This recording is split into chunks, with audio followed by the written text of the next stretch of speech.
il y a beaucoup mieux qu'un couple idéal. Il y a un couple qui se développe harmonieusement à travers toute une vie. Et ça, c'est l'union. L'union véritable qui demande, il y a des conditions, qui demandent de savoir aimer. Mais pour savoir aimer, il faut commencer par s'aimer, soi. Vous me direz quel égoïsme. En fait, nous distinguons dans la psychologie de la motivation, dont je vous présente certains aspects, psychologie de la motivation établie par Paul Diel, comme certains d'entre vous peuvent le savoir, nous distinguons deux termes, l'égocentrisme et l'égoïsme. L'égocentrisme, tout le monde le comprend, c'est l'amour du moi, l'amour de l'ego, mais l'amour d'un ego, tout au moins je le précise, je dirais inférieur. Le petit moi qui pense qu'à lui, vaniteux dans un sens très très large dans cette psychologie, alors que l'égoïsme, c'est de penser à soi, mais que chacun de nous a, sans trop le savoir. Oh, vous savez, on dit bien à un petit enfant qui ment, tu ne crois pas que ta petite voix te dit que c'est pas bien ce que tu fais? Eh bien, il n'y a pas que le petit enfant qui a une petite voix. Nous en avons tous une. Elle est une grande voix, puisqu'elle s'exprime à travers les rêves, justement, capables de nous indiquer la direction juste. Ça peut vous sembler étonnant. Mais d'un autre côté, je vous dis, ne serait-il pas plus étonnant de penser que nous sommes livrés à la vie sans avoir une référence suffisamment solide pour pouvoir nous aider à vivre, opposé à ce surconscient qu'on pourrait appeler le côté lucide en nous, la capacité de savoir justement où est notre bien, où est notre mal. Il ne s'agit pas du bien avec un grand B et du mal avec un grand mal, mais du bien que nous pouvons nous faire et du mal que nous faisons. Ce surconscient dont je vous parlais est une capacité de lucidité justement sur le bien que nous pouvons nous faire ou le mal que nous pouvons nous faire. Il est contrecarré par le subconscient.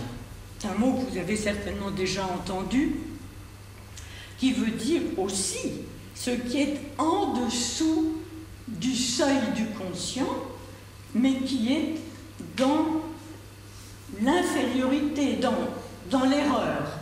Disons que le subconscient, c'est le menteur en nous. Eh bien, nous avons tous un menteur à l'intérieur de nous que Paul Diel a appelé la vanité, non pas dans un sens de prétention, mais dans un sens beaucoup plus large.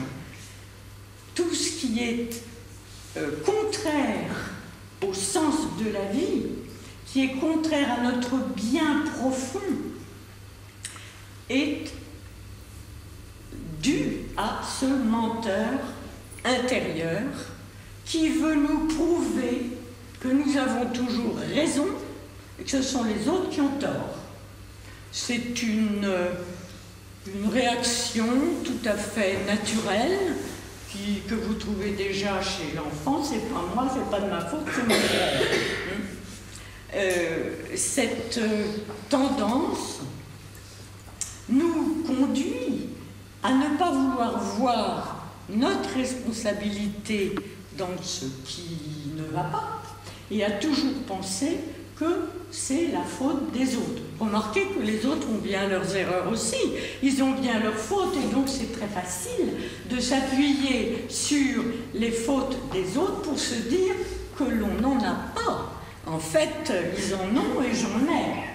Ils en ont et nous en avons. Cette opposition entre le surconscient, qui, comme je vous le disais, veut notre bien, mais il faut définir qu'est-ce que c'est que notre bien. Hein? C'est le fait de pouvoir être en accord avec soi-même. Parce que justement, ce menteur qui est en nous, il nous met en contradiction continuelle avec ce sentiment « tu te trompes ». J'en reviens au couple. S'aimer, je veux dire s'aimer soi, c'est justement être capable de se faire le bien, de ne pas se mentir. Comment pourrions-nous aimer réellement l'autre si nous ne nous aimons pas nous-mêmes? Comment voulez-vous donner à l'autre quelque chose que l'on n'a pas? S'aimer, c'est donc démasquer le menteur, la vanité, parce que cette vanité qui me propose et qui me suggère et qui me susurre que ce n'est pas ma faute, c'est la faute de l'autre. Mais dans cette proposition, je suis déjà en accusation de l'autre. Et si je suis en accusation, comment puis-je l'aimer?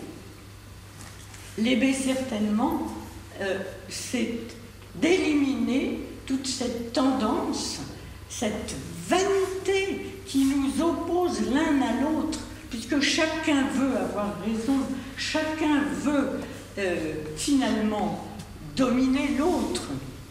Il n'y a pas que ça dans la relation de couple, mais dès que la vanité s'en mêle, il y a une opposition entre soi et l'autre. La distance est due à cette vanité par laquelle chacun veut avoir raison, par laquelle chacun pense qu'il est sans faute. C'est pas de ma faute, vous savez bien combien ce mot est comment dirais-je, fréquent dans notre bouche. Donc, quelque chose qui va vous étonner, c'est que aimer s'apprend. On nous apprend tout. On nous apprend les mathématiques, les langues vivantes, à faire la cuisine, jouer du piano, faire du jardinage, enfin tout. On apprend. Mais on n'apprend pas à aimer. Si on nous dit bien, aime l'autre plus, aime ton prochain plus que toi, ce qui est impossible du reste, et ce qui est une erreur. Si je m'aime suffisamment, je suis en accord avec moi-même. Je suis capable à ce moment-là, au lieu d'être tourmentée par tout ce qui m'agite, toute cette contradiction que la vanité suscite continuellement à l'intérieur de moi, si je suis en paix avec moi-même, je suis capable de écouter l'autre, de l'entendre, de découvrir ses qualités, de pouvoir l'apprécier véritablement. Tandis que quand je suis dans ce besoin de triomphe, ce besoin, puisque la vanité, ça vous parlera peut-être plus si je vous dis qu'elle a deux formes fondamentales qui sont la vexation, ça tout le monde sait, hein, et le triomphe, puisqu'on a tous un peu l'envie d'être parfait. Ça s'appelle la vanité, l'envie d'être mieux qu'on est, on est persuadé qu'on est mieux qu'on est. Ça ne veut pas dire qu'on est mal, ça veut dire qu'on est humain, qu'on a des faiblesses. Et ces faiblesses, la première chose pour les dépasser un peu, c'est de les reconnaître. C'est le fondement de ce que nous propose le surconscient, lucide. C'est la lucidité sur nous qu'il cherche à nous donner. Et si nous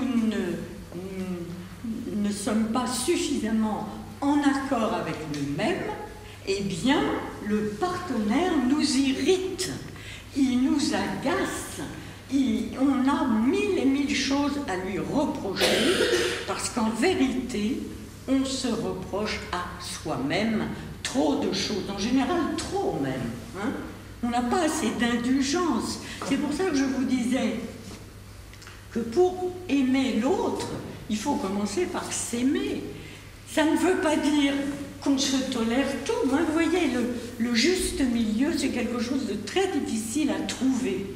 Hein? On peut tomber, ah oui, ben, s'il faut que je me tolère mes fautes, mes faiblesses, alors allons-y, hein, je suis toujours... Non, c'est cette juste mesure entre reconnaître ses erreurs, se les accorder, dans le but de les surmonter un peu. Hein? Tandis que si on... Alors, la limite est difficile entre se les accorder et puis s'accorder trop facilement. Mais si on ne se les accorde pas, ces faiblesses, on ne les accorde pas à l'autre. C'est pour ça que je vous dis, s'aimer d'abord, c'est-à-dire se réconcilier avec soi-même. Et cette réconciliation nous rend les autres aimables, si je peux dire, pas seulement le partenaire. En se réconciliant avec soi-même, on n'est plus continuellement obligé de projeter la faute sur les autres, sur le monde extérieur, sur la société, sur la vie en général. Regardez comme on a tous tendance à se plaindre de la vie, est disponible pour la vie en général, sans être préoccupé justement par toutes ces imaginations, ces regrets, ces culpabilités qui nous empêchent justement d'être ouverts, de pouvoir s'oublier. Pas s'oublier dans le sens abnégation, non, oublier le fait qu'on colle à notre peau, comment l'expliquer, on colle à soi d'une façon. S'aimer, ça n'est pas coller à soi-même, justement, c'est décoller de ce moi égocentrique, hein, pour être dans le moi égoïste, le moi qui pense à la satisfaction du surconscient, du moi le plus noble. Parce que de toute façon, ce qu'on cherche, c'est la satisfaction. Et le problème, c'est de savoir comment la trouver. Et nous ne pouvons la trouver qu'en accord avec nous-mêmes, dans une certaine harmonie intérieure, dans une sorte de libération de ce qui peut nous obséder.